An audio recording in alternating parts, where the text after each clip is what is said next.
নির্বাচন পর্যবেক্ষণ নীতিমালা ২০২৫ চূড়ান্ত করেছে নির্বাচন কমিশন। নতুন নীতিমালা অনুযায়ী অতীতে ভুয়া প্রতিবেদন দিয়েছে এবং নিবন্ধন পেয়েও ভোট পর্যবেক্ষণ করেনি তাদের নিবন্ধনও নবায়ন করবে না ইসি।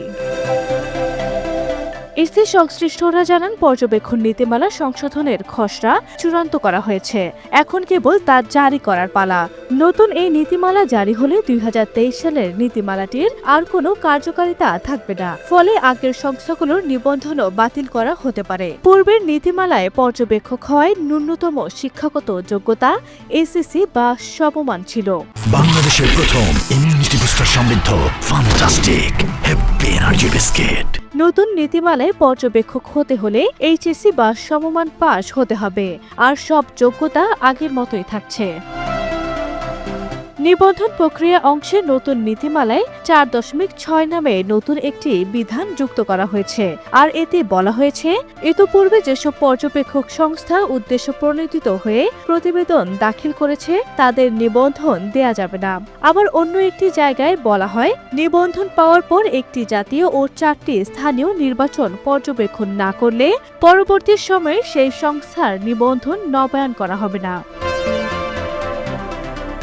ইসি কর্মকর্তারা বলছেন, নীতিমালাটি জারি হলে ইতিপূর্বে পাওয়া অনেক সংস্থার নিবন্ধন পাওয়ার সুযোগ কমে যেতে পারে, এমনকি অনেক সংস্থার নিবন্ধন বাতিলও হতে পারে। নির্বাচন কমিশনার মোহাম্মদ আনোয়ারুল ইসলাম সরকার জানান, কিছু কিছু পর্যবেক্ষক তো বাতিল হবেই, যদি কমিশন মনে করে তাহলে সবগুলোই বাতিল হবে। বর্তমানে ইসিতে নিবন্ধিত সংস্থা রয়েছে ৯৬টি। ত্রয়োদশ জাতীয় সংসদ নির্বাচনকে সামনে রেখে নতুন করে বিজ্ঞপ্তি দিতে পারে নির্বাচন আয়োজনকারী সংস্থাটি। এতে ২০২৩ সালে নিবন্ধন পাওয়া সংস্থাগুলোর ৫ বছর মেয়াদ শেষ হওয়ার আগে নিবন্ধন বাতিল হতে পারে। ২০০৮ সালের নবম জাতীয় সংসদ নির্বাচনের আগে পর্যবেক্ষক নিবন্ধন প্রথা শুরু করে ইসি। সে সময় ১৩৮টি সংস্থার নিবন্ধন পেয়েছিল। ওই নির্বাচনে দেশি পর্যবেক্ষক ছিল ১ লাখ।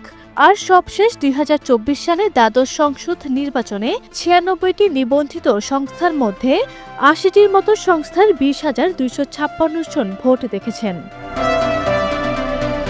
আরভি ইসলাম হিমু, এনটিভি অনলাইন।